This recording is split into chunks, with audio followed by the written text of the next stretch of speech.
وسيق الذين اتقوا ربهم إلى الجنة زمرا وسيق الذين اتقوا ربهم إلى الجنة زمرا حتى إذا جاءوها وفتحت أبوابها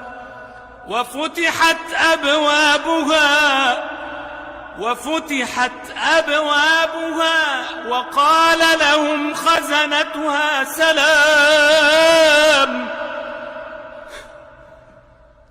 سلام عليكم طبتم فادخلوها خالدين. السلام عليكم ورحمة الله وبركاته. أهلا بيكم في يوم جديد من أيام طباخة مصرية. النهاردة إن شاء الله معنا شوية أفكار وشوية وصفات حلوة جدا هتوفر معانا بإذن الله في الميزانية.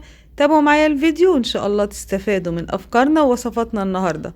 يلا بينا نسمي الله ونصلي على الرسول ونشوف يومنا النهاردة مش ازاي. اللهم إني أبرأ من حولي وقوتي وألجأ إلى حولك وقوتك يا ذا القوة المتين. عملت الفول التدميس وحطيته في برطمانات، وعملت الطعمية وحطيتها أكياس في الفريزر، وقلت نعمل بقى من الحاجات اللي احنا جهزناها ديت فطار حلو جدا. عملت فول وعملت طعمية وعملت بتنجان وشوية خضار، وكان فطار حلو جدا. ومرضيتش اصور معاكم الفول والطعمية علشان عملناهم مع بعض كتير قبل كده، بس لو حابين اذكركم بيه واعملهم معاكم تاني اكتبولي في التعليقات وان شاء الله نعملهم مع بعض. بعد ما فطرنا كده عملنا كوباية المزاج العالي وقلنا كده نعدل دماغنا وبعدين نحضر الغدا بتاعنا. الغدا بتاعنا غدا سهل وبسيط واقتصادي جدا هيعجبكم بإذن الله. تابعوا معايا الفيديو ان شاء الله، وصفات جديدة وافكار مختلفة هتعجبكم بإذن الله. جبت بقى بصلاية حلوة كده متوسطة او بصلاية صغيرة زي ما تحبي. جبت كمان فلفل احمر، ده الفلفل الاحمر الحلو اللي احنا كنا حاطينه في الفريزر، طلعته معايا هنا من وحدتين سبتهم يفكوا، وحطيت فلفل اخضر وواحد سبايسي. جبت البصل بتاعنا اللي انا مقطعاه وحطيت كمان الفلفل، وهضيف لهم شوية من الملح، يعني حوالي كده نص معلقة صغيرة من الملح، وهضرب كل المكونات دي في الكبة. اضافة الملح هنا علشان الخضار اللي احنا حطيناه ينزل ميته، انا عايزة الخضار ينزل ميته خالص علشان هصفيه بعد كده. هضربه كويس جدا لحد ما ينعم معايا خالص بالشكل اللي انتوا شايفينه ده. بعد كده هجيب المصفى بتاعتي وهبتدي اصفي الخضار واعصره من المية تماما. شايفين لو هتلاحظوا هتحسوا انه ناعم، وكمان في نفس الوقت في مية كتير يعني، فالمية دي احنا مش هنرميها، هنحتاجها كده وممكن نعمل بيها فكرتين ان شاء الله. اول فكرة معايا ان انا دلوقتي هصفي الاول البصل، ولو وصلتوا معايا لحد هنا ما تنسوش يا بنات تدعمونا بلايك للفيديو، وكمان لو انتوا لسه جداد علينا تشتركوا في القناة وتفعلوا الجرس، وكمان تكتبوا لنا تعليق حلو منكم علشان اتشجع واقدر اقدم لكم وصفات وافكار احسن واحسن باذن الله.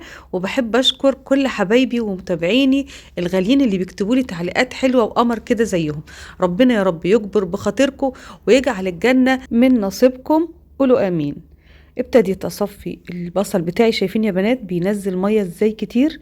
الميه دي بقى يعني حلوه قوي، احنا طبعا مش هنستغنى عنها، هنعمل منها فكره حلوه او فكرتين ان شاء الله. يعني شوفي كده لو حبيتي تقسمي ميه البصل على 2 او حبيتي تخليها على مره واحده بس، وهقولك برضو تعملي ايه.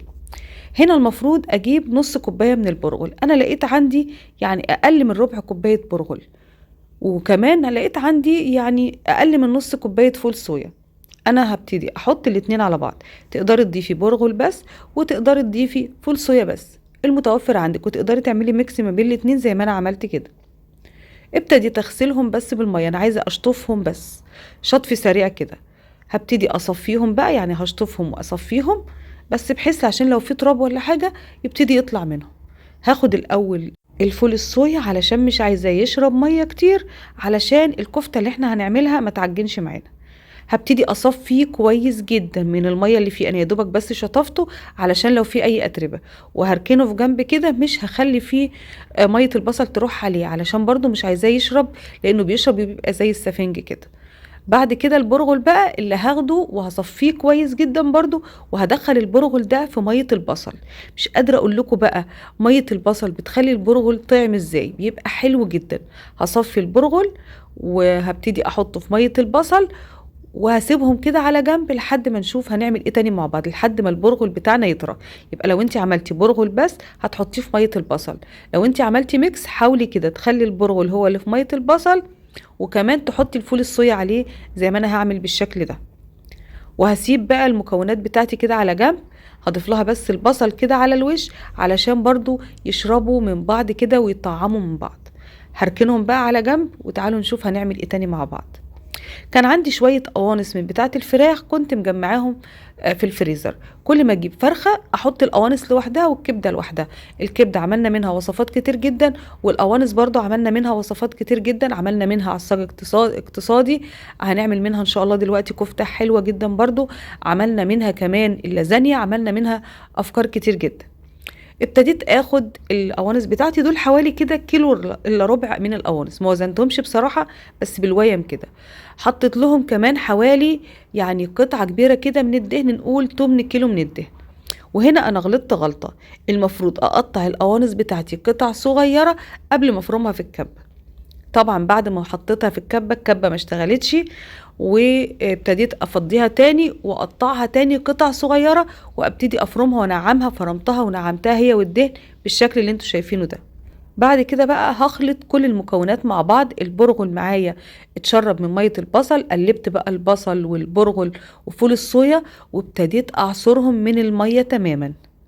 اعصروهم قوي علشان كل ما يبقى الخضار بتاعك والمكونات بتاعتك ما فيهاش ميه، كل ما الكفته تبقى ماسكه معاكي، وكمان ما تحتاجيش تضيفي لها بقسماط كتير او دقيق كتير.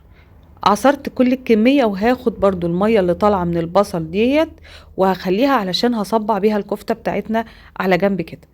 ابتديت بعد كده بقى اقلب الخضار مع اللهم صل على سيدنا محمد، صلوا على النبي. هبتدي اقلبها مع القوانص بتاعتنا، وعلشان بقى الوصفة تبقى طعمها كفتة جبت كيس من بهارات الكفتة الجاهز، حطيته كله، حطيت الكيس كله لان انا عاملة كمية كبيرة حوالي كيلو الا ربع. تقدري تقللي الكفتة شوية لو عاملة نص كيلو او اقل، ولو حابة تجربي بس في ربع كيلو مفيش مشكلة، جربي بس في ربع كيلو وشوفي النتيجة الاول وان شاء الله تعجبك باذن الله. هقلب برضو المكونات كويس جدا، وهبتدي اضيف لها معلقتين من الدقيق. الدقيق ده يا بنات مش دقيق، ده لو تفتكروا معايا القمح اللي احنا طحناه وحولناه لدقيق، خدنا منه اللي انا قلت لكم كده الفتات اللي طالع منه عامل زي البقسماط. ابتديت اضيفه بقى في الوصفه بتاعتنا دي. حسيت ان هي لسه محتاجه معلقه كمان، ضفت لها معلقه كمان، وعلشان اللون بتاعها يبقى احمر كده زي كفته اللحمه ابتديت اضيف لها معلقه كبيره كده من البابريكا، ويا ريت بقى تكون بابريكا مدخنه، بتبقى حلوه جدا برضو. بعد كده هضيف لها بيضايه، وكمان هضيف لها معلقه صغيره من البيكنج باودر علشان تبقى هشه معايا. وهبتدي برضو اقلب المكونات دي كويس جدا مع بعض.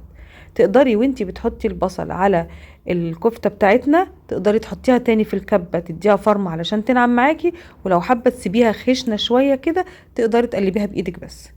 بعد كده بقى ابتديت احط ايدي في ميه البصل، وبعد كده هبتدي اصبع الكفته بتاعتنا. انا قلت لكم ان ميه البصل دي لها فكرتين، اول فكره ان احنا دخلناها في البرغل تطريه وتخليه ناعم معانا وفي نفس الوقت تديله تطعيمه حلوه، وتاني برضو فكره ان احنا نحط ايدينا فيها واحنا بنصبع الكفته علشان برضو الكفته تتشرب من ميه البصل برضو وتدينا تطعيمه حلوه. لو وصلتوا معايا لحد هنا يا بنات يلا بينا ندعي لاخواتنا في فلسطين. اللهم انصر اخواننا في فلسطين وفي اهل غزة خاصة. اللهم ارفع عنهم الظلم والاضطهاد، وان تعيد لهم الارض المقدسة، وان تجعل المسجد الاقصى حرا شريفا امنا.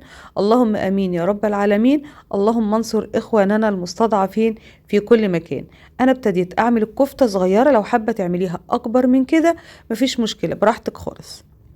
سبت بقى البنات يكملوا الكفتة، وقلت اعمل شوية الرز بقى عبارة عن ايه. حطيت شوية حلوين كده من الزيت، ونزلت عليهم بمعلقتين كبار من بهارات الانقاذ بتاعتنا، وربع معلقة صغيرة من بودرة الزعفران. وبعد كده نزلت عليهم ببصلاية، شوحت البصلاية بس الاول لازم البهارات اشم ريحتها قبل ما انزل بالبصل. بعد ما شميت ريحة البهارات ونزلت بالبصل ابتديت انزل بشوية من الجزر ده اللي كنا مفرزينه مع بعض من السنة اللي فاتت. ببتدي اخلص كل الحاجة اللي عندي علشان لما اجيب جديد والجزر يرخص يبقى انا خلصت كل اللي في الفريزر. دلوقتي الجزر موجود بس سعره عالي عن ما يبقى الموسم بتاعه كتير كده. ضفت الرز وبعد كده ابتديت اقلب كويس جدا ونزلت بالملح بتاعنا. وبعد كده هضيف لهم ميه مغليه. التطعيمه بقى يا بنات دي بتبقى حلوه قوي في الرز. ده الرز بسمتي، وانا مش من هواة الرز البسمتي قوي، بس عشان خاطر البنات بيحبوه كده فبجيبه يعني من حين لحين. وعلشان اديله تطعيمه حلوه ويبقى طعمه حلو بعمله بالطريقه دي. جربوا طريقتنا في الرز وقولوا لي رايكم فيها ان شاء الله. بعد كده بقى هبتدي اعمل الكفته بتاعتنا. جبت طاسه، يعني حطيت فيها شويه زيت صغيرين لو تلاحظوا كده مش كتير. سبتها تسخن كويس جدا بس على نار متوسطه علشان الكفته ما تاخدش لون من بره وتبقى مش مستويه من جوه. لا، هسخنها على نار متوسطه بس هسخنها كويس جدا. وبعد كده هبتدي انزل بصوابع الكفته بتاعتي. لو وصلتي معايا لحد هنا اذكري الله، ألا بذكر الله تطمئن القلوب. لا إله إلا الله وحده لا شريك له، له الملك وله الحمد، يحيي ويميت وهو على كل شيء قدير. صلوا على النبي. اللهم صل وسلم وبارك على سيدنا محمد وعلى آله وصحبه أجمعين وسلم تسليما كثيرا. خلي دايما لسانكم عطر بذكر الله وانتوا بتسمعوني وبتتفرجوا عليا، وكمان وانتوا بتعملوا أكلكم في المطبخ. في كل وقت كده خلي لسانك دايما بيذكر ربنا. ابتديت اقلب الكفته، وعشان التصوير اغمقت مني حاجه بسيطه علشان كنت بصوره كده، فانت خلي بالك منها ما تخليهاش تغمق كده. يبقى النار معايا نار متوسطه بس الطاسه تكون سخنه جدا وهي مش هتفك معانا. البنات عملوا كور كده صغيره حابين ياكلوا كفته كده بكور بالصلصه، قلت لهم مفيش مشكله هنحمرها ونعملها في يوم تاني. اللي هي ما شاء الله كانت عامله كميه كبيره. خدت كفته عملناها وجبه النهارده، وتاني يوم بقى خدنا الكفتة الكور دي دخلناها في الصلصة وعملنا معاها شوية مكرونة برضو كانت خطيرة جدا. هنا الرز بتاعنا شايفين يا بنات ما شاء الله ريحته وطعمه خطير. اتمنى ان انتوا تجربوه بطريقتنا النهارده. وتشويحة البهارات دي بتفرق جدا. حابه تضيفي بقى عود قرفه، شويه لوري، شويه حبهان، براحتك خالص. بس كده كده بهارات الانقاذ بتاعتنا فيها كل المكونات دي، علشان كده مرضتش اضيف حاجه من البهارات الخشنه. هبتدي بقى احط الرز واحط الكفتة عليه، يعني العين بتاكل قبل البق. خلي كده الاكل بتاعك تقدميه بطريقة جميلة علشان يعجب ولادك. عملت ما شاء الله شوية كفتة حلوين وشوية رز حلوين، وابتديت اقدمهم بالشكل اللي انتوا شايفينه ده. كان عندي بتنجانية شويتها كده وعملت بابا غنوج معاها، وكمان عملت شوية سلطة. كانت وصفة حلوة جدا، اتمنى ان انتوا تجربوها. الكفتة حلوة ومحدش هيعرف ابدا ان هي قوانص فراخ.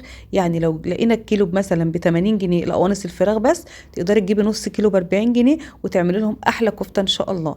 لو عندك مكسرات بقى ضيفي مكسرات على الوش، بس انا ما كانش عندي مكسرات، فشوية الخضار برضو يفوا بالغرض ويدونا شكل حلو وكمان يدونا قيمة غذائية عالية. ابتديت بقى احطهم بالشكل اللي انتوا شايفينه ده. ب40 جنيه يا بنات تقدري تعملي وصفة حلوة جدا تكفيكي يومين كمان مش يوم واحد. ده كان غدانا. اللهم اطعم كل جائع على وجه الارض. اللهم امين يا رب العالمين. اتمنى ان افكارنا ووصفاتنا تكون عجبتكم، ولو جربتوا اي وصفة من وصفاتنا اكتبوا لنا في التعليقات علشان اتشجع يا بنات، واحاول اجيب لكم افكار جديدة وافكار اقتصادية بإذن الله. وبكده يومنا النهاردة يكون خلص. أتمنى أن أفكارنا ووصفاتنا تكون عجبتكم، وأشوفكم إن شاء الله في يوم جديد من أيام طباخة مصرية.